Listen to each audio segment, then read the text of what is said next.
समुच्च डिजिलेशन नवांकुर विद्यापीठ में आप सभी का स्वागत है। मैं Prayag Raghuvanshi 11th math chapter 1 sets समुच्च के विषय में जानकारी पहले दे चुका हूँ। अब मैं समुच्च के उप समुच्च के विषय में आप लोगों को बताना चाहता हूँ। तो उप समुच्च क्या होता है? यदि समुच्च ए का प्रत्येक अवयव समुच्च बी का भी एक अवयव है तो ए बी का उपसमुच्च कहलाता है। उपसमुच्च को प्रतीक से व्यक्त करते हैं। ए उपसमुच्च बी यदि A elements A elements B, A does not elements of B. तो ठीक से समझिए, उपसमुच्च माना हमने कि x बराबर आपके विद्यालय के सभी विद्यार्थियों का समुच्च, y बराबर आपकी कक्षा के सभी विद्यार्थियों का समुच्च।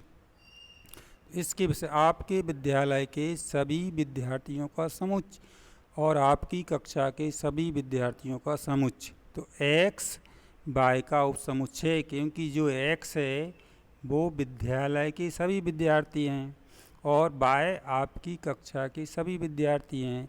तो हमारी जो कक्षा है वो विद्यालय में होगी और विद्यालय में होगी तो x विद्यालय के विद्यार्थियों का समुच्च है।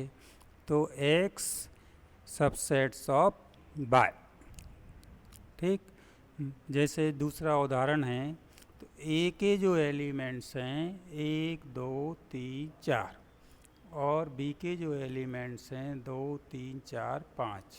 तो a के जो एलिमेंट्स हैं वो b के अंदर होना चाहिए।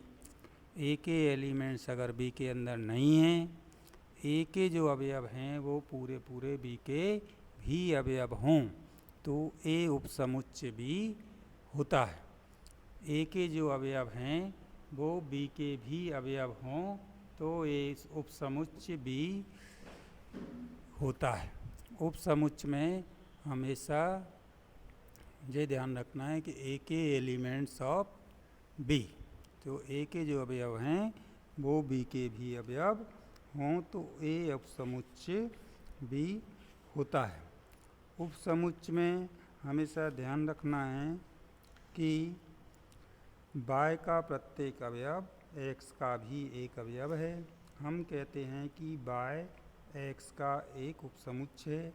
x का एक उपसमुच्च प्रतीक x सबसेट ऑफ y द्वारा प्रकट करते हैं। प्रतीक कथन एक उपसमुच्च है अथवा अंतर्वृष्ट है के लिए प्रयुक्त होता है। इसकी परिभाषा है, यदि समुच्च ए का प्रत्येक अवयव समुच्च बी का भी एक अवयव है तो ए बी का उपसमुच्च कहलाता है। दूसरे शब्दों में ए उपसमुच्च बी यदि जब कभी ए अवयव हो ए तो ए अवयव हो बी। बहुधा प्रतीक एरो जिसका अर्थ है तात्पर्य होता है का प्रयोग सुविधाजनक होता है। इस प्रतीक का प्रयोग करके हम उपसमुच्च की परिभाषा इस प्रकार लिख सकते हैं, A subset of B, A elements of A, तात्पर्य ए एलिमेंट्स ऑफ बी। हम उपर्युक्त कथन को इस प्रकार पढ़ते हैं, ए बी का एक उपसमुच्च है यदि इस तथ्य का कि ए का एक अवयव है, ए बी का भी एक अवयव है। यदि ए बी का एक उपसमुच्च नहीं है तो हम लिखते हैं A does not subset of B. हमें ध्यान देना चाहिए कि ए को बी का समुच्च होने के लिए केवल मात्र यह आवश्यक है कि ए का प्रत्येक अवयव बी में है। यह संभव है कि बी का प्रत्येक अवयव ए में हो या ना हो। यदि ऐसा होता है कि बी का प्रत्येक अवयव ए में भी है तो बी उपसमुच्च। इस प्रकार हम ए और बी समान समुच्च है और इस प्रकार ए उपसमुच्च बी और बी उपसमुच्च ए, तात्पर्य ए इक्वल बी, द्विधा तात्पर्य टू बे। इम्प्लीलाइजेशन के लिए प्रतीक है। टू बे इम्प्लीकेशंस के लिए प्रतीक है और इसे प्रायः यदि और केवल यदि, हिंदी में क्या पढ़ते हैं इसको, यदि और केवल यदि पढ़ते हैं, तथा संकेत में इफ लिखते हैं। प्रतीक से परिभाषा से निष्कर्ष निकलता है कि प्रत्येक समुच्चय का स्वयं का उपसमुच्चय है, अर्थात ए उपसमुच्चय ए। चूँकि रिक्त समुच्चय फाई में कोई अवयव नहीं होता, अतः हम इस बात से सहमत हैं कि फाई प्रत्येक समुच्चय का एक उपसमुच्चय होता है। फाई जो है वो सभी समुच्चयों का एक उपसमुच्चय हमेशा होता है, क्योंकि फाई उपसमुच्चय प्रत्येक समुच्चय का। अब हम कुछ उदाहरण पर विचार करते हैं। परिमेय संख्याओं का समुच्चय, इसका संकेत है Q। वास्तविक संख्याओं का समुच्चय, इसका साइन है R। एक उपसमुच्चय है और हम लिखते हैं कि Q उपसमुच्चय R। परिमेय संख्याओं का समुच्चय Q, वास्तविक संख्याओं का समुच्चय R। तो परिमेय संख्याएं वास्तविक संख्याओं में होती हैं। जैसे दूसरा एग्जाम्पल, यदि A संख्या 56 के सभी भाजकों का समुच्चय और B संख्या 56 के सभी अभाज्य भाजकों का समुच्चय है, तो B A का एक उपसमुच्चय है और हम लिखते हैं कि B उपसमुच्चय A। और उदाहरण मान लीजिए कि A बराबर 1, 3, 5 और B बराबर X संख्या 6 से कम एक विषम प्राकृतिक संख्या है, तो A उपसमुच्चय B। 6 से कम मतलब कोई 5 तक की संख्याएं, और विषम संख्याएं मतलब B का मान भी क्या लिखोगे, 1, 3, 5। तो A के जो मान हैं 1, 3, 5, तो B के मान भी 1, 3, 5 होंगे, और A 3, 5 दोनों में हैं, तो A उपसमुच्चय B तथा B उपसमुच्चय इक्वल A बराबर B। A उपसमुच्चय B तथा A बराबर नहीं हो भी तो A B का उपसमुच्चय कहलाता। A उपसमुच्चय B तथा A बराबर ना हो भी तो A B का उचित उपसमुच्चय कहलाता है, और B A का आधी समुच्चय कहलाता। उदाहरण, A बराबर 1, 2, 3, B बराबर 1, 2, 3, 4 का एक उचित उपसमुच्चय है, क्योंकि A का जो मान है वो B के मान के बराबर नहीं है, तो ये उचित उपसमुच्चय कहलाएगा। यदि समुच्चय में केवल एक अवयव है तो हम इसे एकल समुच्चय, यूनिट सेट, एकल समुच्चय कहते हैं। अतः A एक एकल समुच्चय यूनिट सेट से। अन्य example, phi A equal 1, 3, B equal 1, 5, 9, C equal 1, 3, 5, 7, 9। तो कुछ साइन दिए हैं, तो इनके सबसेट्स को अपन को बताना है। Number 1, phi subset of B। तो फाई सबसेट ऑफ B जो है फाई B में है, क्योंकि अभी हमने बोला था कि फाई प्रत्येक समुच्चय का उपसमुच्चय होता है। तो फाई सबसेट ऑफ B, क्योंकि फाई प्रत्येक समुच्चय का उपसमुच्चय होता है। A does not subset of B, क्योंकि जो 3 हैं वो A में है लेकिन B में नहीं है, इसलिए A does not subset of B। A subset of C, क्योंकि 1, 3 जो हैं A के एलिमेंट्स हैं और 1, 3 C के भी एलिमेंट्स हैं, 1, 3 C के भी एलिमेंट्स, तो 1, 3 दोनों में हैं, तो A subsets of C। B subsets of C, क्योंकि B का जो एलिमेंट्स है वो C में भी हैं। B के पूरे पूरे एलिमेंट्स 1, 5, 9 C के अंदर हैं। 1 भी है, 5 भी है और 9 भी है। और एग्जाम्पल देखना, A equal A E I O U सभी अंग्रेजी वर्णमाला के अक्षर। B इक्वल दिया है B C D। क्या A B का एक उपसमुच्चय, हमने पूछा कि A B का एक उपसमुच्चय है? नहीं।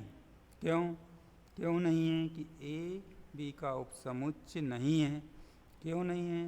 क्योंकि ए के जो पूरे एलिमेंट्स हैं ए ई आई ओ यू और बी के जो एलिमेंट्स हैं ए बी सी डी हैं, तो ए के पूरे एलिमेंट्स बी के अंदर नहीं आ रहे, इसलिए नहीं आ रहा है, तो A subset does not subset of B.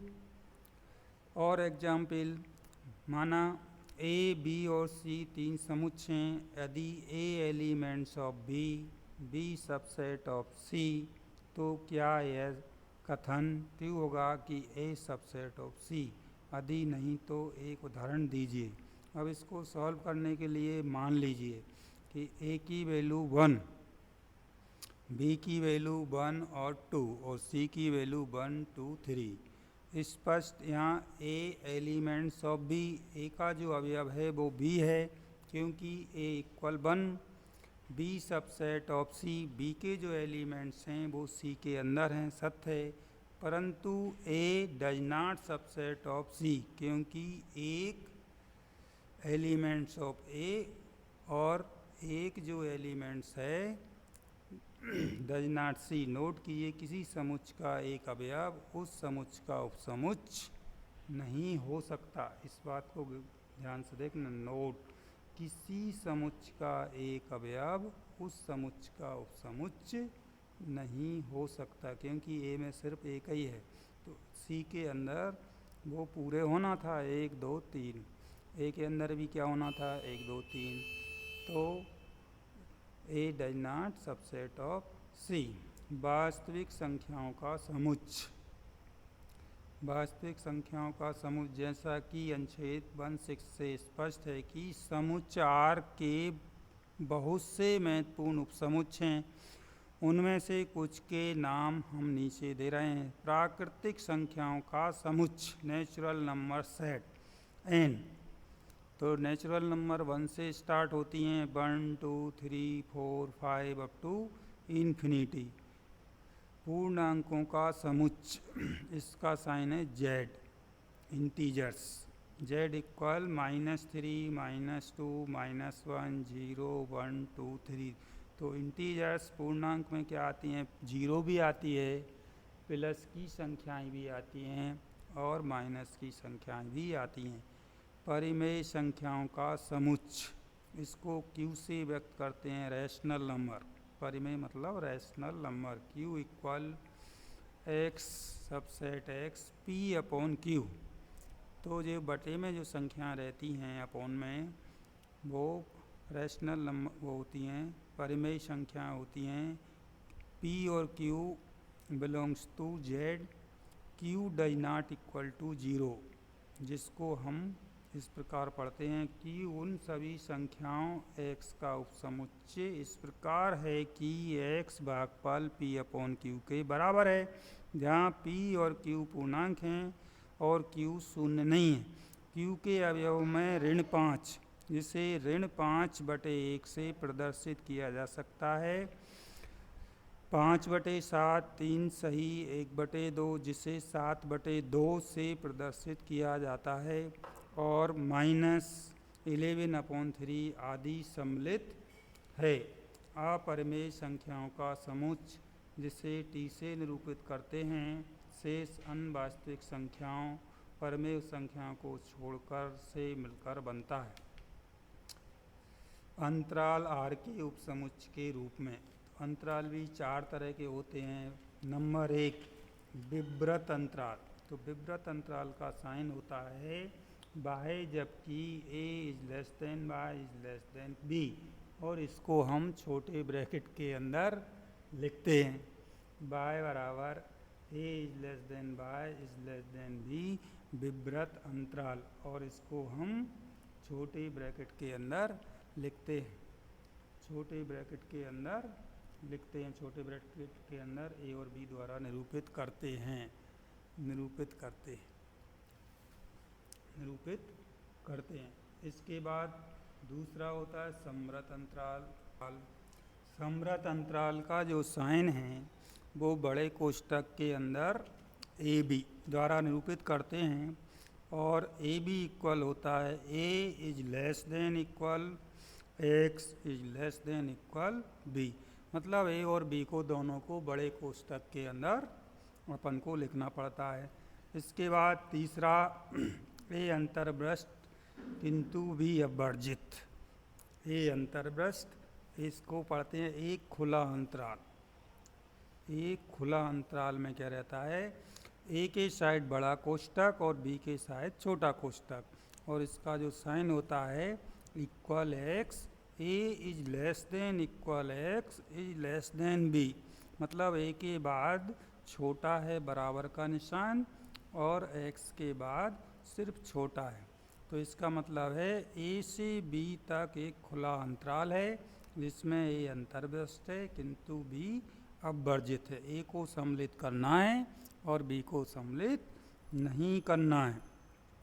चौथी टाइप का होता है ए छोटा ब्रैकेट के अंदर ए, फिर जो क्लोज हुआ है बड़े ब्रैकेट से हुआ है बी, तो इसके इक्वल होगा ए बी इक्वल क्या लिखेंगे X A less than, A छोटा है X less than equal B. यहाँ पे साइन क्या लगा है, लेस देन भी है और इक्वल भी है बी। तो ये इसका उल्टा हुआ पहले वाले के। ए से बी तक एक खुला अंतराल है जिसमें बी सम्मिलित है किंतु ए अवर्जित। ऊपर वाले में ए अवर्जित था, ए सम्मिलित था और बी अवर्जित था। इसमें बी सम्मिलित है और ए अवर्जित, एक दूसरे के विपरीत। तो अंतराल अपन चार तरह के पढ़ेंगे, पहले छोटे कोष्ठक में, दूसरा बड़े कोष्ठक में, तीसरा पहले बड़ा कोष्ठक फिर बाद में छोटा, और पहले चौथे वाले में पहले छोटा कोष्ठक और बाद में बड़ा कोष्ठक अपन इसमें व्यक्त करते हैं। और उपसमुच्च की कड़ी में घात समुच्च भी आता है। तो उपसमुच्च जैसे हमने किसी भी समुच्च को लिया, ए बराबर लिया 1 2, तो इसको हमें घात समुच्च के रूप में बताना है। तो 1 2 के सभी हम पहले उपसमुच्च निकालेंगे। तो 1 2 के जो उपसमुच्च होंगे वो फाई होगा। रिक्त समुच्च तो सभी का होता ही है, और जो एलिमेंट्स होते हैं वो स्वयं का भी उपसमुच्च होते हैं। तो 1 भी लिखेंगे, 2 भी लिखेंगे, और जितने भी एलिमेंट्स हैं वो भी स्वयं के उपसमुच्च होते हैं। तो 1 2 भी लिखेंगे। तो 1 2 के 4 घात समुच्च हुए, 4 उपसमुच्च हैं। 1 2 के उपसमुच्च क्या हुए, 4 हुए। 4 क्यों हुए, कि क्योंकि एक फाई अतिरिक्त हो गया, 1 हो गया, 2 हो गया और 1 2। तो इन सभी उपसमुच्चों के समुच्च को समुच्च 1 2 का घात समुच्च कहते हैं। और इसको घात समुच्च का जो साइन होता है एन ब्रैकेट के अंदर पी ए इक्वल 2 की पावर एम। तो इसमें 2 की पावर एम का मतलब ये है एलिमेंट्स। जैसे ए में एलिमेंट्स हमने 1 2 लिए तो एम की घात 2 की घात क्या लिखोगे 2। यदि 3 लिए तो 2 की पावर 3 लिखेंगे। तो ये 2 की पावर में ये हमेशा बढ़ते जाते हैं। इसी कड़ी में उपसमुच्च की कड़ी में आता है सार्वत्रिक समुच्च।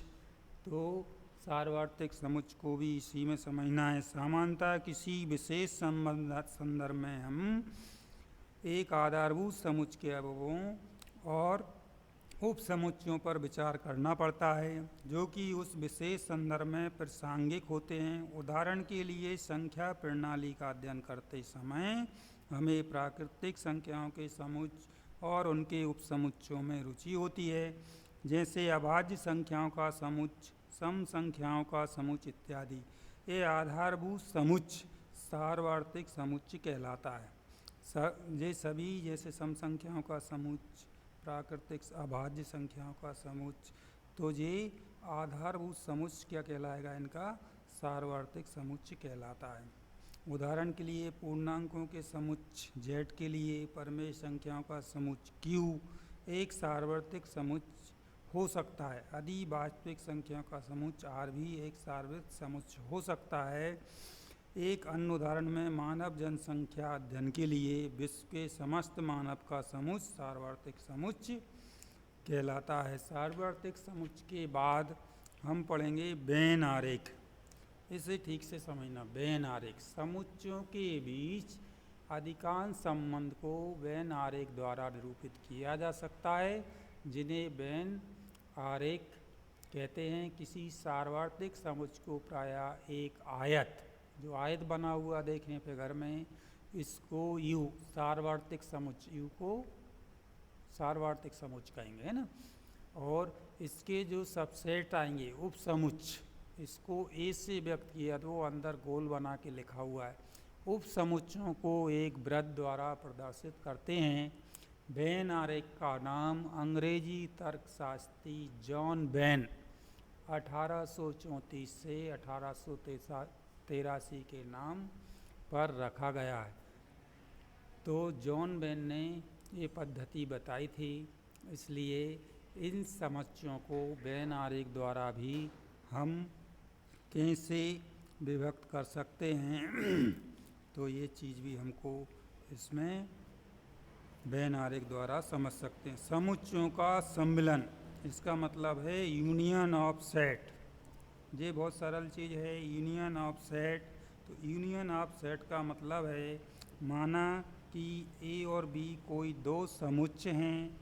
ए और बी का सम्मिलन वह समुच्चय है जिसमें ए के सभी अवयवों के साथ बी के भी सभी अवयव हों तथा उभयनिष्ठ अवयवों को केवल एक बार लिया गया हो। प्रतीक यू का प्रयोग सम्मिलन को निरूपित करने के लिए किया जाता है।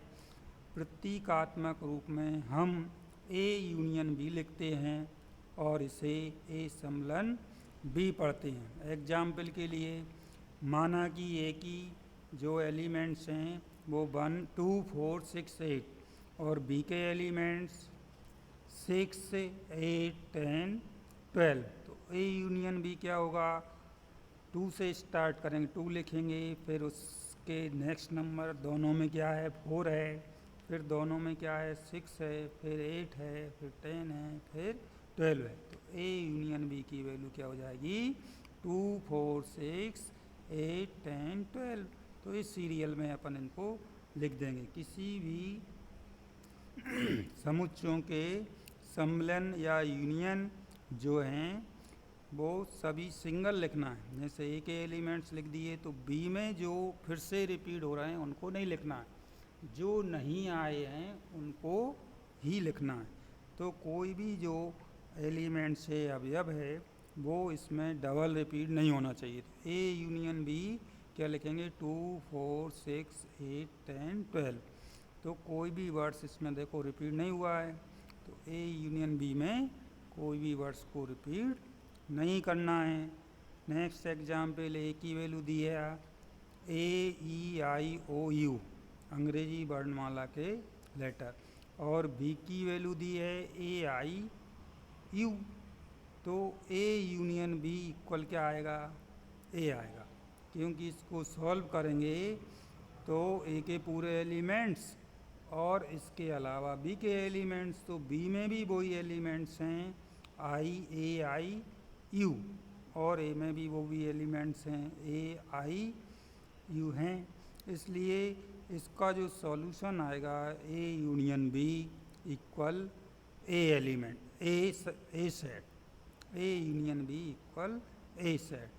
तो ए यूनियन बी की वैल्यू जो है वो ए के जो एलिमेंट्स हैं उसके इक्वल आ रही है, इसलिए ए यूनियन बी अपन इसको लिखेंगे। और इसको हम वेन आरेख द्वारा अगर समझते हैं तो आयत चित्र यू, फिर ए के एलिमेंट्स लिखेंगे, फिर बी के एलिमेंट्स लिखेंगे, और इस फिगर में देखें यू जो आयत है और ए और बी दो गोल बने हुए हैं और दोनों एक दूसरे से कनेक्ट हैं और दोनों को कलर्ड करना पड़ेगा। ए यूनियन बी इस टाइप से वेन आरेख द्वारा सॉल्व करेंगे। अब समुच्चयों का सम्मिलन के बाद होता है समुच्चयों का सर्वनिष्ठ, इंटरसेक्शन ऑफ सेट्स। सर्वनिष्ठ, सर्वनिष्ठ का मतलब क्या है, समुच्चय ए और बी का सर्वनिष्ठ उन सभी अवयवों का समुच्चय है जो ए और बी दोनों में कॉमन हैं, दोनों में उभयनिष्ठ होते हैं। उन अवयवों को ए इंटरसेक्शन बी, सर्वनिष्ठ समुच्चयों का सर्वनिष्ठ क्या होता है? Intersection of set A intersection B, जो ए और बी दोनों में उभयनिष्ठ हैं। प्रतीक intersection A intersection B equal x, A x elements of A और एक्स एलिमेंट्स ऑफ बी। इसको वेन आरेख द्वारा समझें पहले। तो ब्रैकेट के अंदर पहले आयत चित्र बनाएंगे, उसको यू मानेंगे, ए के लिए एक वृत्त बनाएंगे और बी के लिए। अब ये दोनों में जो कॉमन निकल रहा है उस भाग को अपन कलर्ड करेंगे। तो ये देखो बीच में कलर्ड है, तो ये ए इंटरसेक्शन बी वेन आरेख द्वारा इस प्रकार इसको समझा सकते हैं। जैसे एग्जाम्पल के लिए हमने लिया ए की वैल्यू 1 2 3 4 5 6 7 8 9 10 ली, बी की वैल्यू 2 3 5 7। तो ए इंटरसेक्शन बी ज्ञात कीजिए और इस प्रकार बताइए कि A intersection B equal B. तो दोनों में क्या मिल रहा है? तो ए में भी 2 मिल रहा है, बी में 2 मिल रहा है, फिर 3 भी मिल रहा है दोनों में, 5 भी मिल रहा है और 7 भी दोनों में मिल रहा है। तो जो दोनों में कॉमन है, उभयनिष्ठ है, मिल रहा है, वो इंटरसेक्शन होता है। तो इंटरसेक्शन 6 से आया समझ में। तो इस प्रकार इंटरसेक्शन को समझेंगे। अब इसके बाद आता है असंयुक्त समुच्चय। यदि ए और बी ऐसे दो समुच्चय हैं कि ए इंटरसेक्शन बी इक्वल 5, दोनों का जो इंटरसेक्शन है वो रिक्त आए, फाई आए, तो फाई आए तो वो असंयुक्त समुच्चय कहलाते हैं। और इसका वेन आरेख द्वारा फिगर ये दिया है। यू और ए को अलग लिखेंगे, बी को अलग लिखेंगे। तो ए के जो एलिमेंट्स हैं वो बी के एलिमेंट्सों में नहीं है। ए इंटरसेक्शन बी इक्वल 5, ए की वैल्यू जो है अलग रखना है, बी की वैल्यू अलग रखना है, और दोनों वृत्तों को एक दूसरे से कनेक्ट नहीं होना है और ना ही कलर्ड करना। तो अगर इसका वेन आरेख बनाना है तो ए इंटरसेक्शन बी इक्वल 5। तो ए के जो एलिमेंट्स हैं वो बी के भी एलिमेंट्स होना चाहिए। असंयुक्त समुच्चय समझ में आया? ए के जो एलिमेंट्स हैं वो बी के भी एलिमेंट्स हैं। और ए इंटरसेक्शन बी की वैल्यू क्या आना चाहिए? हाई आना चाहिए। अब इंटरसेक्शन में ही कुछ और गुण हैं। ए और बी असंयुक्त समुच्चय, क्योंकि ए और बी में कोई भी अवयव उभयनिष्ठ नहीं है। असंयुक्त समुच्चय को वेन आरेख द्वारा निरूपित किया जा सकता है, जैसा कि ये चित्र बना हुआ है। इस प्रकार से हम इसको समझा सकते हैं। असंयुक्त समुच्चय एक दूसरे से कनेक्ट नहीं होना चाहिए। आप कुछ आगे रूल्स जो हैं वो समझें। सर्वनिष्ठ संक्रिया के कुछ गुणधर्म। तो सर्वनिष्ठ संख्या के कुछ गुणधर्म बदलने के लिए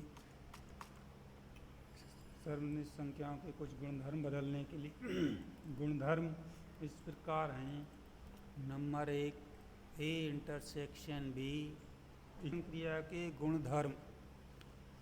सर्वनिष्ठ संख्या के गुणधर्म। Number 1, A intersection B equal B intersection A, क्रम विनिमय नियम, कॉम्यूटेटिव लॉ। तो सर्वनिष्ठ में कॉम्यूटेटिव लॉ का उपयोग भी होता है, क्रम विनिमय नियम का पालन होता है।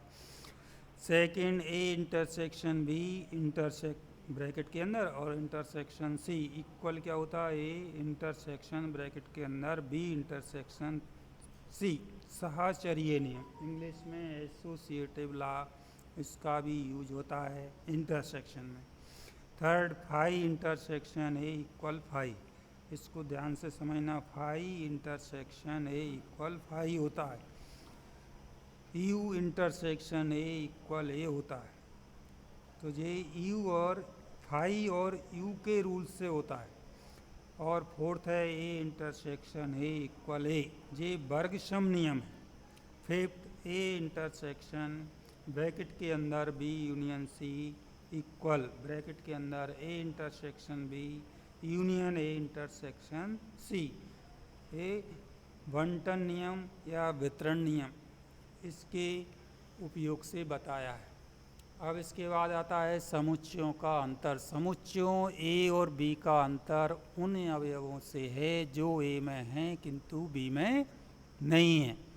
तो A minus B does not equal to B minus A. तो इसको ध्यान रखना है कि ए माइनस बी बराबर नहीं होता बी माइनस ए के, क्योंकि ऊपर परिभाषा पे ध्यान दें, समुच्चय ए और बी का अंतर उन अवयवों से है जो ए में हैं किंतु बी में नहीं है। और आगे समुच्चयों के अंतर के बाद समुच्चयों का पूरक। यदि ए सार्वत्रिक समुच्चय यू का एक उपसमुच्चय है तो इसका पूरक ए डैश भी यू का एक उपसमुच्चय होता है। तो यू का मतलब मान लो 1 से लेकर 9 तक हैं। ए का मतलब मान लिया हमने कि सभी इवन नंबर सम संख्याएं। ए डैश का मतलब मान लिया सभी ऑड नंबर्स विषम संख्याएं। तो यू इक्वल क्या होता है ए प्लस ए डैश।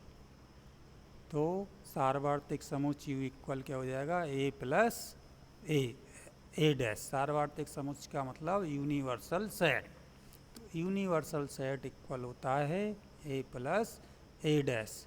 एंड यदि जो सप्लीमेंट्री है उसका होल सप्लीमेंट्री कर दें, ए डैश ब्रैकेट के ऊपर और डैश लगा दें तो ये ए के इक्वल हो जाता है।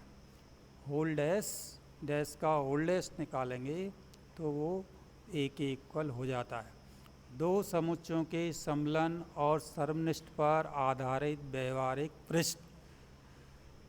तो हमें इस अध्याय को सॉल्व करने के लिए कुछ सूत्रों की आवश्यकता पड़ेगी। तो कुछ सूत्रों की आवश्यकता पड़ने के लिए इन फार्मूलों को अपन को थोड़ा सॉल्व भी करना है और इनको याद रखना है। तो नंबर 1, ए और बी परिमित समुच्चय हैं यदि A intersection B equal phi. अगर ए इंटरसेक्शन बी की वैल्यू फाई है तो हमारे जो जनरल फॉर्म हैं इक्वेशंस का व्यापक रूप जो है वो ये रह जाएगा एन ब्रैकेट के अंदर A union B equal N A plus N B. तो ए इंटरसेक्शन बी की वैल्यू फाई है तो फाई मतलब कुछ नहीं मतलब 0। तो इसका फार्मूला सिर्फ इतना ही लिखेंगे N A union B equal N A plus N B. अब जनरल फॉर्म व्यापक रूप क्या होता है N A union B equal N A plus N B minus N A intersection B. तो ऊपर वाले में एन ए इंटरसेक्शन बी की वैल्यू क्या थी फाई, तो इसलिए फार्मूला वहाँ तक रहेगा। वैसे जनरल फॉर्म कितना रहता है ये रहता है। अब एक फार्मूला और पढ़ेंगे इसमें। अब दो सेट्स की जगह 3 हैं तो 3 के लिए फार्मूला बहुत लंबा होता है। तो N A union B union C equal N A plus N B plus n C minus N A intersection B minus n B intersection C minus N A intersection C plus n A intersection B intersection C. तो 3 का formula इतना लंबा है। अब सबसे main चीज़ fourth n A minus B. N A minus B अपन को सॉल्व करना है। तो ए सॉल्व करने के लिए ए माइनस बी लिखा है तो पहले एन ए लेंगे minus N A minus A intersection B कर देंगे। तो A intersection B A minus B solve करना है तो N A minus N A intersection B. Fifth N B minus A solve करना है तो N B minus N A intersection B. तो b माइनस ए में एन बी पहले लेना, a माइनस बी में एन ए पहले लेना, और बाद में दोनों में सेम है, एन ए इंटरसेक्शन बी और N A intersection B. Fourth, A union B का होल डैश, होल डैश का मतलब है पूरक, ए यूनियन बी का जो पूरक है सप्लीमेंट्री है equal A dash intersection B dash. Seventh, A intersection B whole dash equal A dash union B dash. तो इनसे संबंधित अपन कुछ सॉल्यूशंस, बहुत से सॉल्यूशंस हैं उनको सॉल्व करेंगे और इस प्रकार अपन सॉल्व करते जाएंगे। पूरक के कुछ गुणधर्म, पूरक के कुछ नियम, A union A dash equal U और A intersection A dash equal phi. De Morgan नियम 6th और 7th। Thank you.